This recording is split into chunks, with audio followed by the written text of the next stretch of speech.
All right, another day. We have the PEX clamps all tightened up. No leaking going on here.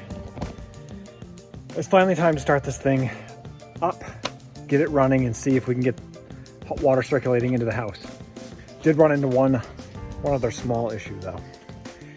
So in my garage here, I have just basically all it is a radiator heater with a fan behind it. And apparently when I had winterized all this stuff last year, I didn't get this good. So this is gone now, as you can see,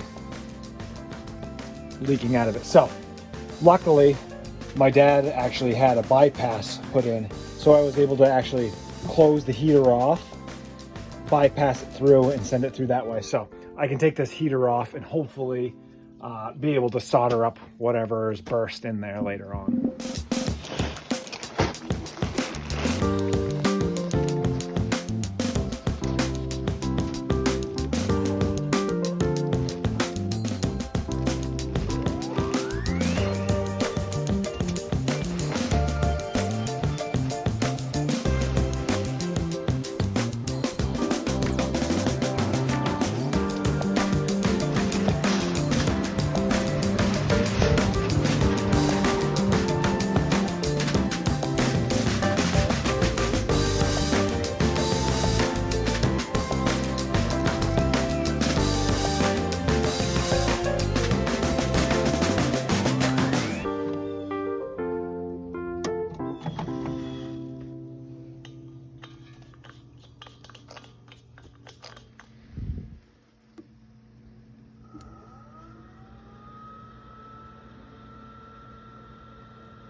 All right, I have it on ignition.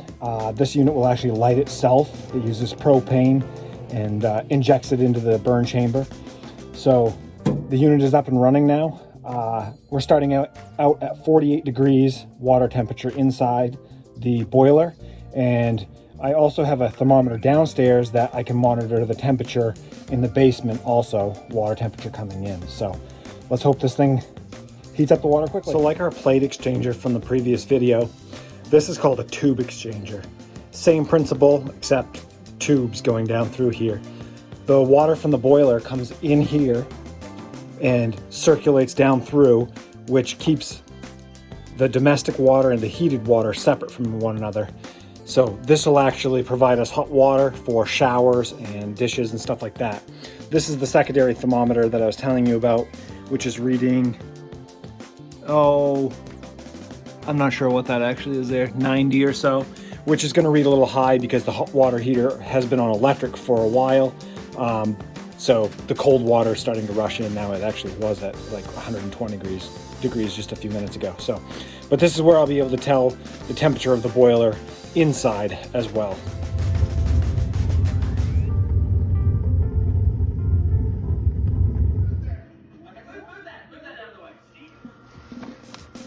So while that's heating up, continuing circulating, I'm going to take and actually build a small box around here that will protect these pipes from the cold, as well as insulate some of these inside pipes.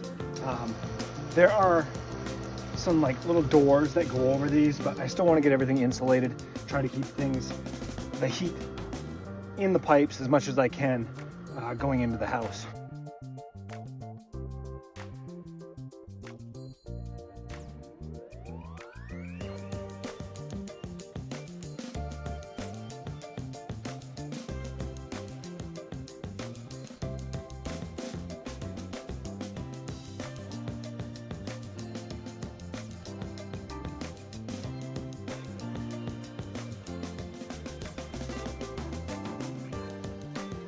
So it's been about 45 minutes. We're up to 111 degrees.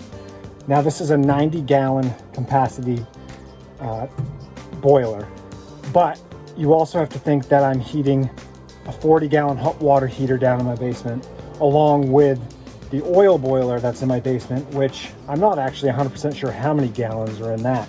So it's not just the 90 gallons that's getting heated. So we're not doing too bad. It's pretty good. One of the neat things about the pellet boilers is there's almost no moisture in the pellets. So there's almost no smoke, even though the fire is actually roaring, actually.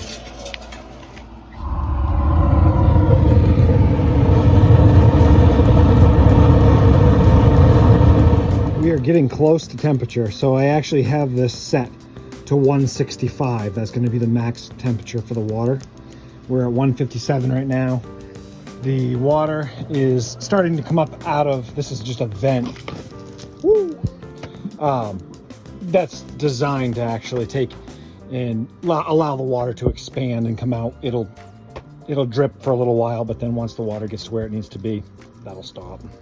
But I have checked all of the lines. The only leak I seem to have is on the pump, but I think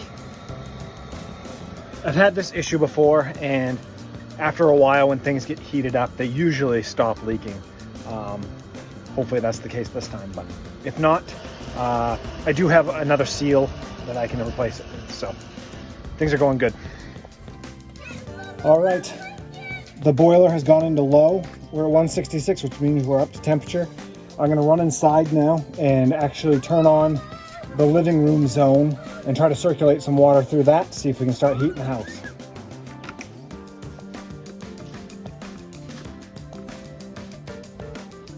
So I did drop the temperature a couple of degrees, but the house is up to temperature. It's warm in here. So even though the boiler is up to temperature and running, I'm actually gonna be shutting the unit back down. I just wanted to get it up and running, up to temperature, and make sure that any leaks or anything like that are addressed and that pumps and all that were circulating and ready to go. So I'm actually going to be shutting this down, and we're going to be using the small pellet stove that's inside.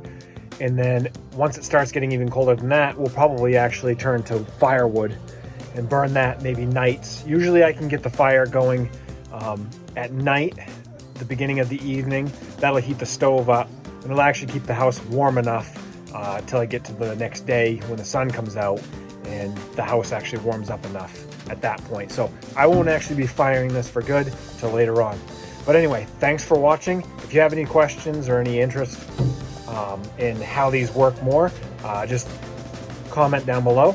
Make sure you like and subscribe if you want to keep up with what's going on here on the homestead. Thanks. Bye.